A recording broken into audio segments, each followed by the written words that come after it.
We've known each other virtually for a long time, especially Stefan. And so, so I found a video in 2006 of Stefan starting his Acura. It was an Acura or Honda or something. And it was -20, -30 below, and the battery was dead. And he made a little pack this big to start it up. This is 2006. And I had built an e-bike in 2005. And I realized, and he had already surpassed what I had done technically, like by 1,000 times at that point. And he got me addicted and got me hooked to a forum called Endless Sphere. And so Endless Sphere is this place where e-bike nerds hang out and try to hack stuff. So I became an e-bike hacker, and fast forward a few years, it's incredible what's possible now.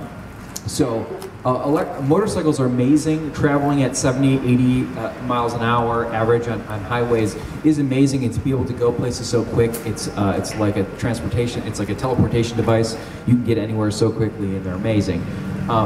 But sometimes having the ability to travel fast is, actually kind of bad in certain ways. You can, unfortunately, go too fast sometimes. When you have the ability to go fast, you don't necessarily have the time to spend to take in and live in the moment.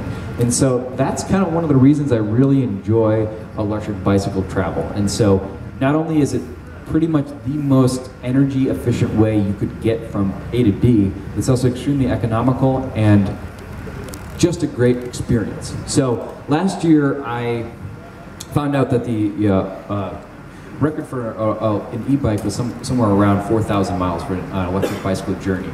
And so I decided, I'm pretty sure I could beat that. And so I had 1 month of vacation saved up, and I decided in 30 days I was going to try to do 4,500 miles or thereabouts. So this is my electric bike. As you can see, it's a long tail e-bike. It's called an extra cycle, and I have 2 kilowatt hours strapped to the back there. As you can see, it's kind of a monster, but this thing can do over 100 miles on a charge. Make some repairs there. You kind of see, like it doesn't look like a normal bicycle. So that does about 27 miles an hour, and so it's kind of like a moped-y kind of thing. But you have the ability to pedal particularly up hills. That you can use your own energy to make things a little more efficient. And moreover, you could do this if you wanted to tour on this thing. I think I spent less being on the road than I'd spend normally just being at home, paying rent and that kind of thing. The total amount of energy I used was 120 kilowatt hours, and that is roughly less than $20 in electricity. So that's a good 4,500 miles, plus 3 tires, maybe $80. I think the total transportation cost was maybe $100, if that. That would be probably an exaggeration. And so, so I did it in 30 days, as you can see there. It was basically just how much time I had off. So I did some math. I'm like, I think I can do it. I had sleeping bags. I did sleeping bag in the tent. I camped the whole time, and it's nice to be exposed most of the time. Except there, I get to stay with a friend of mine.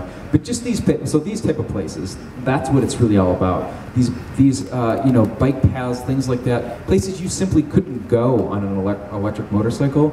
There's no place that's off limits. Like, yeah, you look a little funny with a 3/4 helmet, bright yellow, kind of like on the bike path doing 20 miles an hour, not pedaling very hard.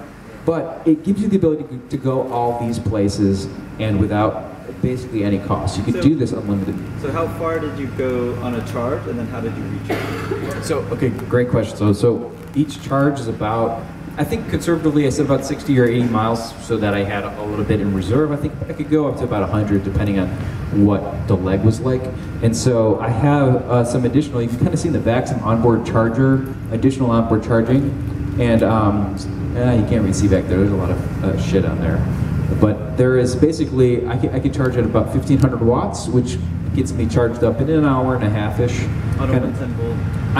And so that's a critical thing too. So I don't have to use, going across country, because I'm not using a lot of electricity, I don't have the charge station problem. The charge station is any outlet you see anywhere. So long as the ice machine isn't using like 800 watts or something, then you have an issue, and you have to ask politely to Unplug the ice machine. plug the moreover to switch the ice machine back on so that they don't end up with an ice machine full of water. And that happened a couple times where I realized it and decided that I had to go and fess up. But for the most part, nobody really cares. They don't really. Each time I charge up, I'm using 10 cents, 20 cents maybe worth of electricity, and I would stop usually, ironically, at a lot of gas stations because they were just available when on the way. But I charge a lot of weird places, and that's kind of what's nice. Is like I love these back roads, all these. It's a little campground where it wasn't manned or anything. It was just kind of like a public campground. A couple hotel rooms I ended up staying in, but. Yeah, so it's completely accessible. So electric motorcycles, I love it. If you like motorcycling at all, I highly recommend it. I think it's the next step in motorcycling, and I think it's a great way to get new people into motorcycling, right, Ben? I mean, this is a different style. Did you do a lot of motorcycling before you started in electric motorcycling? No, actually, I got into motorcycling to get off gas. 2007, the Vectrix came out. And that was actually a maxi scooter, but it was the first time there was anything available that could go legally on the highways, and it had two wheels. And the Leaf hadn't come out yet, and so that was how I could get away from oil. And so I got a motorcycle license, rode the Vectrix for a while, and now I have a Zero. And so when switching over to the Zero, I became a biker. Like I became a motorcyclist when I got the Zero, because that really cemented my love for motorcycling. But yeah, so I want to introduce Dr. Bass also. Do you have anything else? A couple other things. So yeah, I just wanted to mention. So I think so electric motorcycling is a lot more accessible, I think, than traditional motorcycling. It's a little bit less of a learning curve, and maybe it makes a little more sense. Yep, there's no clutch, no gears, and at least in the Zeros. But then I think that e-bikes are even more accessible, so there's even a greater range of people that might be able to benefit from e-bikes too. I mean, they're more efficient, a little less costly, and not as difficult to get on and learn. So that's I hope that they're kind of a gateway drug into larger bikes, like efficient motorcycles like the Zero, that kind of thing, which is still more approachable than a Tesla or something like that. So I think that might be a good segue into how Stefan got involved and what his long-term, long-range idea is. Absolutely. So thank you very much for your story. That's an awesome story. Well, this is actually over here. I have a prototype for my company called Maxwell Motorbikes. That bicycle over there actually is an e-bike. It doesn't look anything like this one. But the bike that he brought, definitely check it out after the talk because it's amazing. It's incredibly lightweight. It's the lightest weight electric bicycle that I've ever seen, and I've seen a few. So.